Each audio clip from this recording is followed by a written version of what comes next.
여러분 안녕하십니까? EBS 초대석 정관용입니다. 성폭력 피해자들의 용기 있는 외침, 미투 운동이 우리 한국 사회를 강타하고 있죠. 자, 오늘 초대석 시간에는요, 벌써 27년 전에 우리나라 최초로 성폭력 상담소 문을 열어서 바로 그 미투의 목소리에 누구보다 먼저 귀를 기울이셨던 한국 성폭력 상담소 이미경 소장을 초대했습니다. 이미경 소장과 함께 미투 운동 그리고 한국 사회 좀 찬찬히 진단해 보도록 하죠. 소장님 어서 오십시오. 네, 안녕하세요. 네, 27년 전이면 91년입니까? 네, 1991년 4월에 저희 상담소가 문을 열었습니다.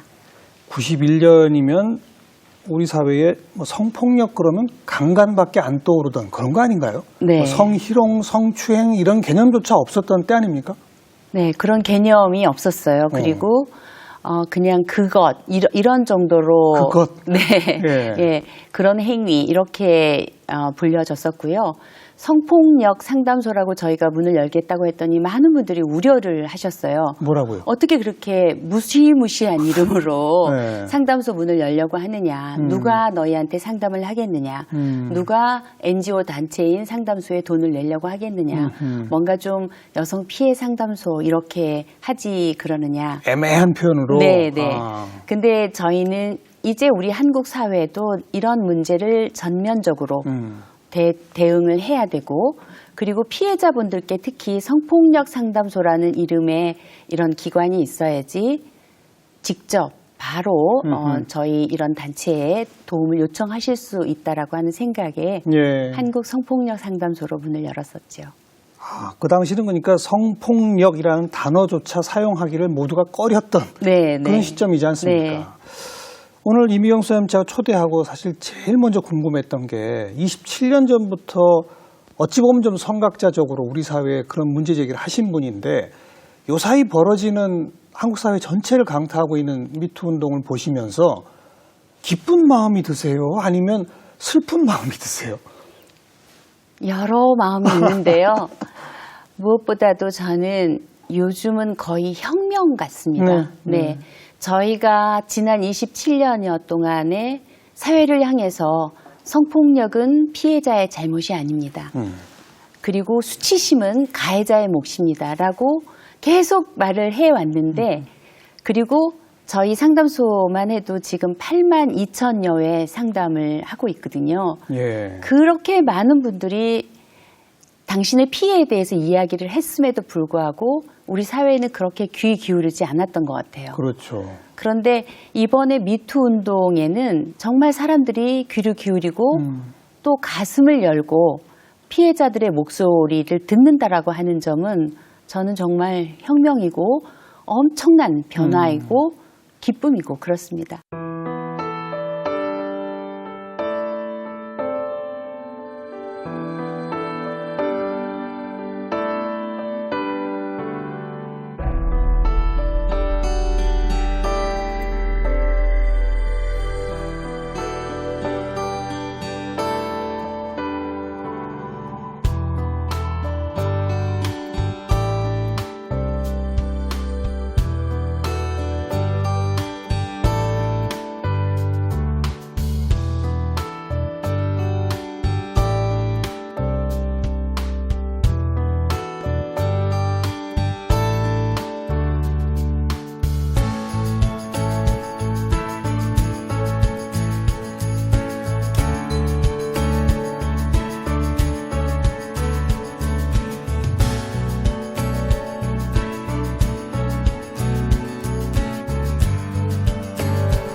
그런 면에서는 기쁨이고 네.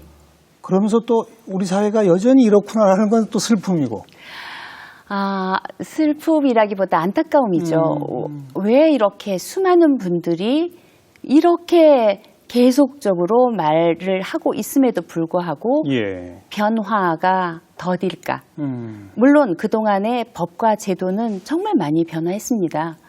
그럼에도 불구하고 이 일반의 인식이랄까요? 예. 예, 인식은 정말 더디 변화한다라는 게 저희 운동가들이 운동을 우리가 잘못하지 않았을까 이런 생각을 하게 되곤 하거든요. 네. 그런데 이번에 이 혁명이란 단어를 쓰신 거는 이번에는 뭔가 좀 변화가 오겠구나라는 느낌을 가지시는 거죠. 네, 그렇습니다.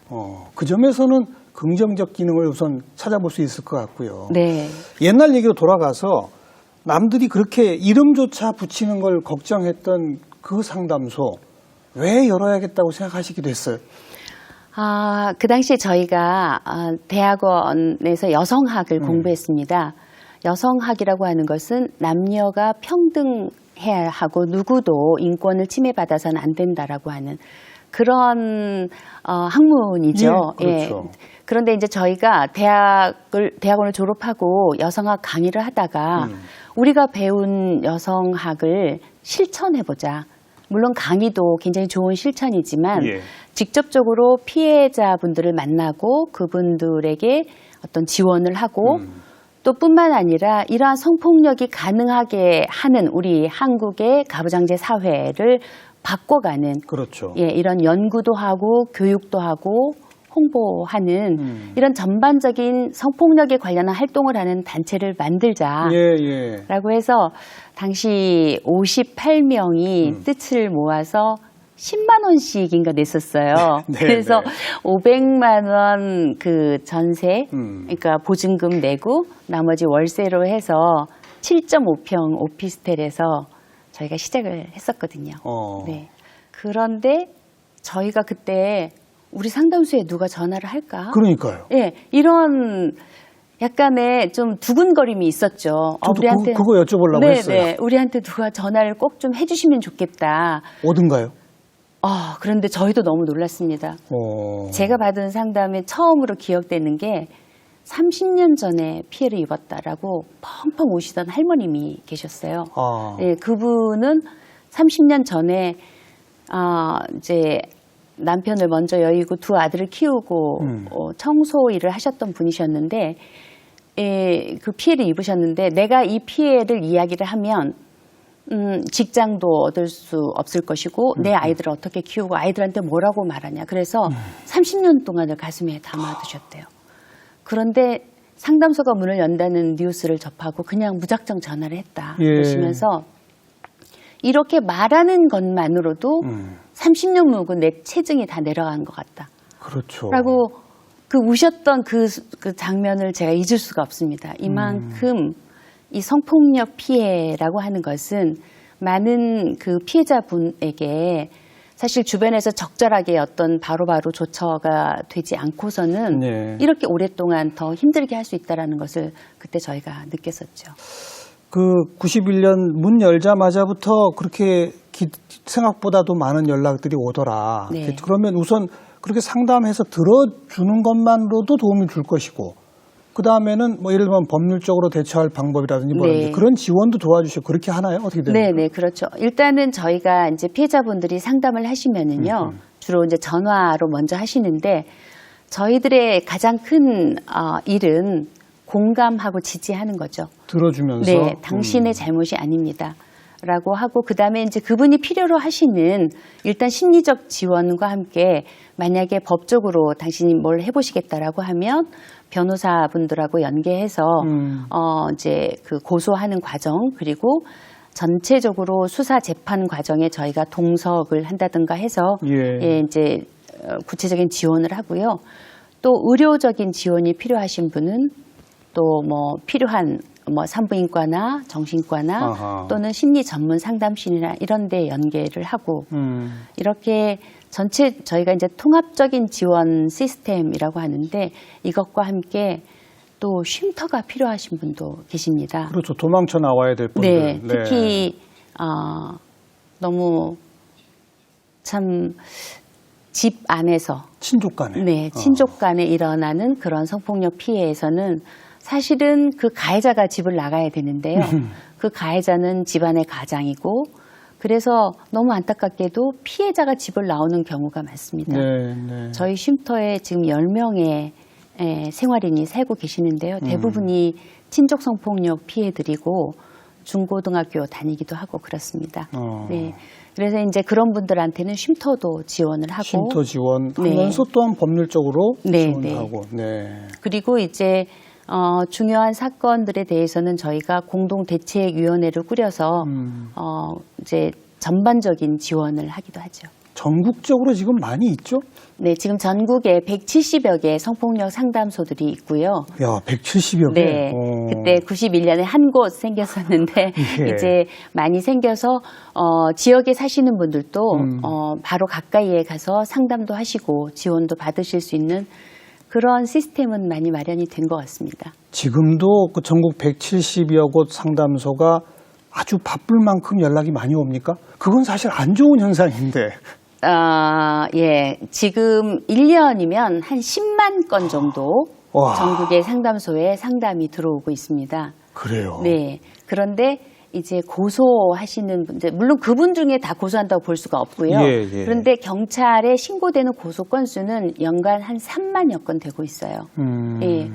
그런데 실제 피해자분들 중에 저희 상담소에 몇 분이나 상담을 하실지 그것도 모르잖아요. 그렇죠. 네, 그래서 저희가 이제 신고율이 몇 %냐라는 것을 그냥 여러 연구들에서 추산을 하고 있는데 1991년 그 당시는 2.2%가 신고를 한다라고. 그 100명이 피해를 입었으면 그중에 2명 정도만 네. 신고하더라. 네, 신고하더라. 이게 이제 당시 1990년에 한국형사정책연구원에서 조사 연구해서 예. 추산한 통계고요. 예. 지금은 10% 정도. 10%. 예, 그 정도. 또 많이 늘기는 했지만 전체적으로 보면은 아직도 굉장히 숨겨진, 알려지지 않은 피해가 네. 많죠. 지금 그러니까 한 해 한 3만 건 정도 고소가 되고 된다는 그 얘기는 10%라고 치면 30만 건 정도 추정컨대 네. 그런 피해가 발생하고 있을 수 있다. 네. 그런 거로군요. 그런데 뭐 확실하게는 알 수는 없습니다. 그렇죠. 네. 추정하는 거긴 네, 하겠습니다만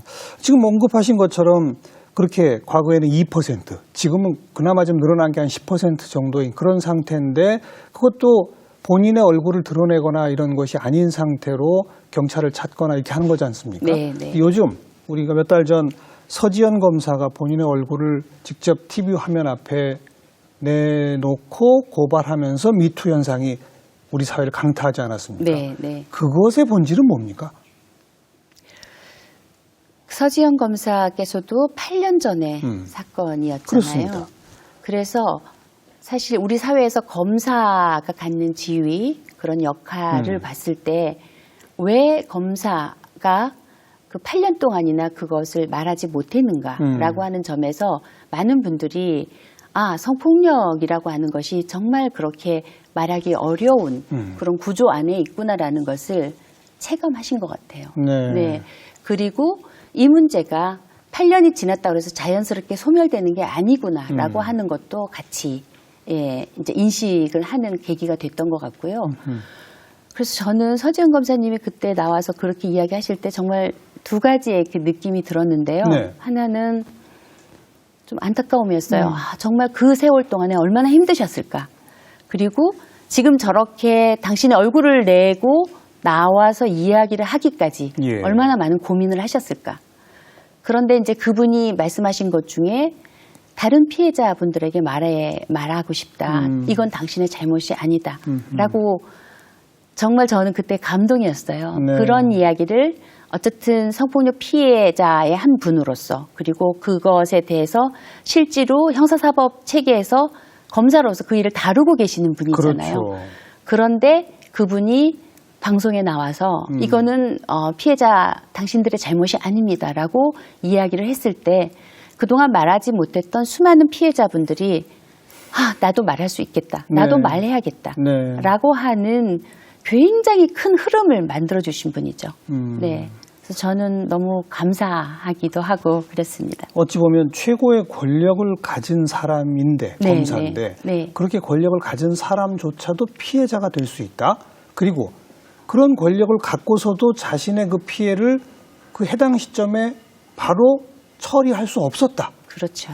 자기보다 더 큰 권력 조직 안에서 그냥 묻혀버리더라. 네. 이것까지를 고발해낸 거 아니겠습니까? 그뿐만 아니라 그것으로 인한 불이익 조치를 받았다라고 네. 하는 거죠. 네. 만약에 그분도 그렇게 말씀하셨잖아요. 만약에 그때 진심 어린 사과를 했고 그다음에 이런 식의 어떤 2차적인 피해가 없었더라면, 그런데 사실 그거는 내가 성폭력 피해를 입은 거에 대해서 문제 제기를 내부적으로 했기 때문에 그로 인해서 여러 가지 불이익을 받았다. 뭐 전혀 예상하지 않았던 곳으로 발령을 내거나 뭐 기타 등등의 예, 불이익 예. 조치가 있었다라고 말씀하시잖아요. 근데 그거는 저희 이제 상담소에서 보면은 상담 사례들을 통해서 봤을 때는 너무 특별한 경우가 아닙니다. 전형적인 현상. 네, 그냥 전형적으로 많은 피해자분들이 말씀하고 계시는, 네, 내가 피해를 입어서 말했을 때 내가 진짜 원하는 것은 가해자의 진심 어린 사죄였는데 정말 그것은 고사하고 오히려 나를 의심하고 비난하고, 그리고 또 거기에 더해서 이런 불이익 조치까지 당해서 뭐더라. 결국은 내가 회사를 그만둬야 되는, 예. 이런 부당한 일이 벌어지고 있다라고 하는 거죠. 인간으로 태어나서 어떤 많은 관계들을 우리가 맺고 살아가는데 사람에 대한 신뢰가 없고 직장에 대한 신뢰가 없고, 그러면 그 삶이 과연 행복한 삶인가? 그리고 뿐만 아니라 이런 식의 인권 침해가 굉장히 다양한 형태로 알게 모르게 예. 아주 은근하게 이렇게 따돌림을 당한다든지 이런 식으로 피해가 주어졌을 때 내가 내 피해에 대해서 말하지도 못하겠고, 네. 예, 이랬을 때 그 피해자분이 받는 그 내면적인 고통은 굉장히, 예, 우리가 상상하기 어려울 정도인 거죠. 그러니까 많은 분들이 뭐 8년 전, 10년 전 그 일을 지금 와서 고발하면 왜 이제서야? 이런 말을 하는데, 이제서야라고 될 수밖에 없는 구조가 조금 방금 말씀하신 그런 네. 거죠. 네. 그리고 사실 저는 지난 그 연극인 성폭력 피해자분들께서 예. 기자회견 하실 때 하신 말씀이 너무 그 가슴에 남아있는데요. 이렇게 말씀하시더라고요. 왜 이제야 말하냐고 저희한테 묻지 마시고 이제라도 말해줘서 고맙다라고 그렇게 말해 주십시오. 그리고 이 일로 주목받고 싶었냐고 묻지 마십시오. 이런 일로 주목받고 싶은 사람은 아무도 없습니다. 기자회견장에서 이렇게 말씀하시더라고요. 네. 네, 저는 이분이 우리 사회에 던진 이 메시지를 정말 우리가 가슴으로 받아야 된다고 생각합니다. 네. 그런데 그렇게 기자회견장에서 그런 말을 하지 않을 수 없는 게 네. 2차 피해를 당하신다면서요. 그렇게 자기의 피해를 사회에 고발하면 네. 2차 피해를 당하니까, 그러니까 굳이 그분들이 우리가 뭐 알려지고 싶어서 이러는 거 아닙니다라고 하는 말을 굳이 할 수밖에 없는 2차 피해가 도대체 뭐죠?